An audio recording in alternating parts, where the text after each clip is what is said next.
Bienvenidos. Hoy vamos a analizar una idea que, bueno, sinceramente a mí me toca de cerca. Yo creo que nos toca a casi todos, ¿eh? Sí, ¿verdad? Es esa distancia tan extraña que a veces hay entre todo lo que aprendemos, lo que leemos y cómo vivimos realmente. Exacto.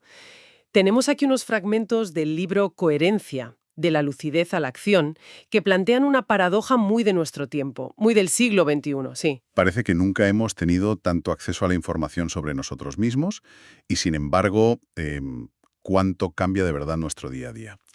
Es una tensión muy actual. Vivimos en la era del conocimiento instantáneo. O sea, con un par de clics tienes acceso a toda la sabiduría del mundo, sobre mindfulness, sobre lo que quieras. Sobre todo. Pero, claro, el acceso no garantiza la integración. Y ahí está el kit de la cuestión. Totalmente. Y el autor lo deja claro desde el principio con una frase que es como un puñetazo. Dice: nunca el ser humano supo tanto sobre sí mismo, y nunca vivió tan poco de acuerdo con lo que sabe.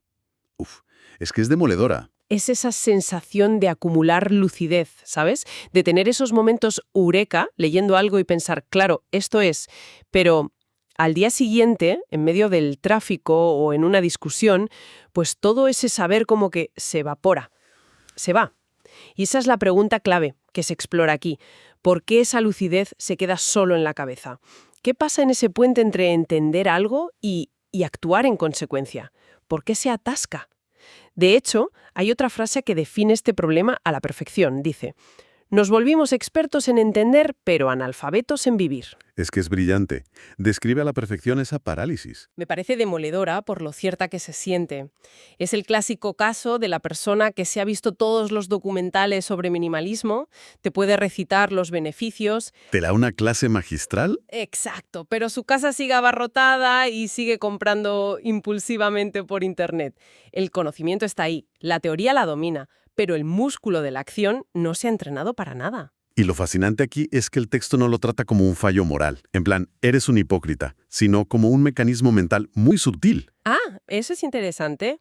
La clave, según dice, es que hemos llegado a confundir comprender con transformarse. Y el autor es muy tajante. No son lo mismo, para nada. La mente es brillantísima en su capacidad de analizar un concepto, de estar de acuerdo con él, de encontrarlo lógico, pero a un nivel puramente intelectual. Es como si la verdad llamara a la puerta, pero no le diéramos las llaves para que entre en casa. Pero espera, ¿eso no es un poco extremo? A ver, ¿no es necesario entender algo profundamente antes de poder vivirlo? ¿O sugiere que el entendimiento intelectual no sirve para nada? No dice que sea inútil para nada. Lo presenta como el primer paso, Vale. pero un paso en el que nos hemos quedado como atascados. El peligro, según el texto, es que la satisfacción que nos da entender algo es tan grande que la confundimos con el progreso real. Ah, claro. En psicología a veces se llama la trampa de la competencia. Sentimos que por dominar la teoría de algo ya somos competentes. Y ese sentimiento es tan gratificante que sustituye el esfuerzo real, que a menudo es incómodo, de ponerlo en práctica. Claro, es que es mucho más fácil leer 5 libros sobre cómo tener conversaciones difíciles que efectivamente tener una. Totalmente. El conocimiento se convierte en una especie de coartada. Exacto. Una coartada muy elegante. Y esto nos lleva a un comportamiento que el texto describe de forma muy gráfica. Hablamos con una pasión enorme sobre la conciencia, el amor propio, el desapego. Sí, Pero luego, en privado, seguimos actuando desde el piloto automático, desde la dependencia o la inseguridad. Y aquí hay un matiz importante que señala el autor. ¿cuál? No es por hipocresía, es por costumbre. Hemos creado un hábito en el que la claridad intelectual nos da una sensación de libertad interior. Pero es una libertad falsa, es un espejismo. Me recuerda cuando pasé un mes leyendo sobre cómo mejorar la postura al sentarme. Podía darte una charla sobre ergonomía, sobre la curvatura lumbar, todo. Seguro. Pero mi espalda seguía matándome hasta que puse una alarma cada 30 minutos que, de forma muy tonta, me obligaba a sentarme derecha. El saber no sirvió de nada sin esa acción tan simple.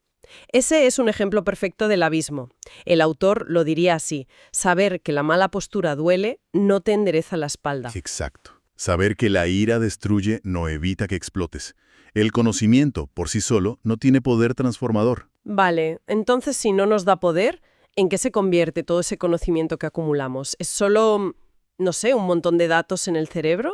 Pues el texto propone algo mucho más sutil y peligroso. A ver. Dice que se convierte en una especie de anestesia. Anestesia. Uf. Es una metáfora muy precisa, porque la anestesia no cura, solo impide que sientas el dolor o el problema. Claro. El conocimiento teórico nos protege de la incomodidad de sentirnos ignorantes, lo cual es agradable, pero a la vez nos aísla del proceso de transformación real, que casi siempre implica cierto dolor o esfuerzo.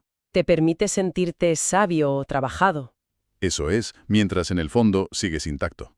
Y esa anestesia nos quita la urgencia. Si yo ya sé la respuesta, si ya he leído el libro sobre la ansiedad, ¿para qué voy a hacer el trabajo duro de sentarme a meditar cuando la siento venir? Exacto. Ya tienes la calma que te da el saber que deberías meditar. Es un placebo intelectual. Y hay otra imagen en el texto que lo remata. Acumulamos conceptos como quien colecciona llaves sin abrir ninguna puerta. ¡Qué buena! Tenemos un llavero enorme, brillante, que suena genial cuando lo agitamos. Nos da un estatus, una identidad, pero vivimos encerrados en la misma habitación de siempre. Las llaves son solo adornos. Justo. Y es precisamente para romper ese ciclo, para obligarnos a mirar el llavero y la puerta cerrada, que el autor introduce lo que llama una pregunta que corta toda distracción. Sí. Y es esta. ¿Estoy aplicando todo lo que sé a mi vida? Uf, es que es una pregunta que casi da miedo hacerse, ¿no? Da mucho vértigo. Porque la respuesta honesta para la mayoría de nosotros probablemente sea no del todo, o a veces. Es que la pregunta está diseñada para incomodar, pero lo más importante es la instrucción que la acompaña. ¿Y cuál es?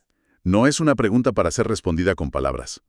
Porque si la respondemos verbalmente con un «sí, claro, lo intento» o «estoy en ello», volvemos a caer en la trampa. Ah. Estamos usando un concepto, una idea para justificar la falta de acción. Usamos una llave más para hablar sobre por qué no usamos las otras llaves.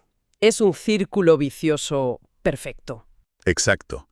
Por eso el texto es radical en este punto. La única respuesta válida a esa pregunta es tu vida misma. No se responde, se demuestra. La prueba es empírica. Totalmente. Si estás aplicando lo que sabes, tu vida se transforma, se vuelve más serena, más libre, más auténtica. Si tu vida sigue siendo la misma, con los mismos patrones de sufrimiento, es que en el nivel que de verdad importa, no lo sabes. Es solo información almacenada. Esto lo cambia todo. Redefine por completo lo que significa saber. Lo saca del ámbito de la memoria, del intelecto. Y lo lleva al cuerpo. Sí, a la experiencia vivida. Y el texto lo desarrolla de una forma casi poética cuando habla de la verdadera sabiduría. Dice que no consiste en recordar frases, sino en encarnarlas, en convertirlas en un acto o reflejo, en comportamiento, en la forma en que respiras. Es la diferencia entre tener un mapa y caminar el territorio. Claro. El mapa es útil, pero el conocimiento del terreno solo lo adquieres al caminarlo, al mancharte los zapatos. Y los ejemplos que da son buenísimos para entender esa diferencia. Dice que la sabiduría no es repetir como un loro que todo pasa. Sino ser capaz de dejar pasar. Eso es. Dejar pasar el dolor o la frustración cuando aparecen, sin aferrarte. O ese otro, no es predicar la calma, sino permanecer sereno cuando el mundo se agita. Ese es el verdadero examen, ¿no? Ahí es donde se ve si el saber es real o es de cartón piedra. Sin duda. Y todo esto desemboca en el concepto central del libro, la palabra que le da título, coherencia. Claro. Es una palabra que usamos a menudo, pero aquí se le da una definición muy específica. Pues la coherencia es simplemente unir lo que comprendemos con lo que hacemos. Es construir ese puente del que hablábamos al principio. Es, digamos, el antídoto contra la anestesia del conocimiento. Y mientras no construimos ese puente, mientras no somos coherentes donde estamos, que somos. El texto dice que vivimos en un espejismo de la sabiduría. Estamos rodeados de ideas brillantes que no nos atraviesan, que no nos cambian la química interna. Rebotan. Sí, rebotan en nuestra superficie intelectual, pero no penetran hasta el tuétano.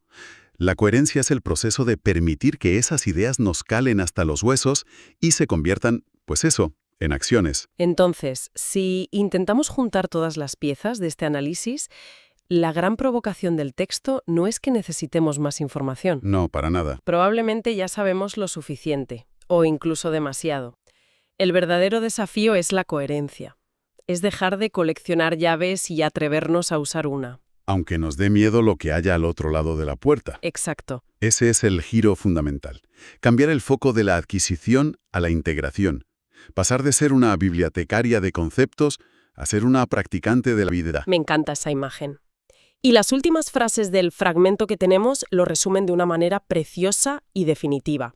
Cito: «La verdadera comprensión no se exhibe, se respira, y quien realmente la vive ya no tiene que explicarla. Es que se nota, se percibe en la presencia de una persona, en su calma, en cómo reacciona, no en el discurso que da». Su vida es el argumento. Sí. Exacto, la vida misma es el discurso. Y creo que, para terminar, todo este análisis nos deja con una reflexión personal muy potente. Un ejercicio para llevarse a casa. Eso es, podemos formularlo así. Si nuestras acciones diarias, desde cómo respondemos a un email hasta cómo tratamos a nuestra familia, fueran la única biografía que alguien pudiera leer sobre lo que sabemos y en lo que creemos, ¿qué historia contaría esa biografía? Potentísimo. Es una pregunta para quedarse en silencio un buen rato y sobre todo para observar. Una pregunta para ser vivida, no para ser respondida.